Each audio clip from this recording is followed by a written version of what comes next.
Міне Nexia-ның барын переделка жасап жатырмыз, ішіне лед салып жатырмыз. Күндізгі жарық шамдарын. Міне бір фарым болып қойдым. Екіншісін жасап жатырмын енді. Міне біріншісі осылай болып шықты. Күндіз ледпен жүреміз. Көлікті қыздырған кезде, от алдырған кезде осы лед жанатын болады. Фар жағып жүрмейсің, фар жағуды ұмытып кетеді деген болмайды. Көлікті қыздырып алып та кете бересің. Екіншісіне дайындап жатырмын. Шамалап қалдым. Переделка жасау да оңай емес. Фардың бетін ашып, қайттан шашып, виброметрмен тексеріп, фенмен қыздырып ашасың.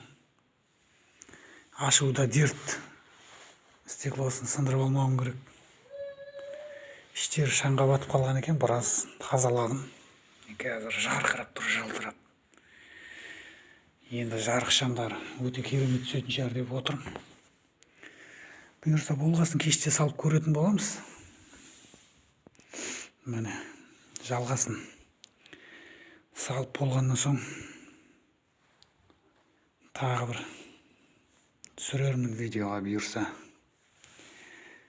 Результатын көрерсіңдер.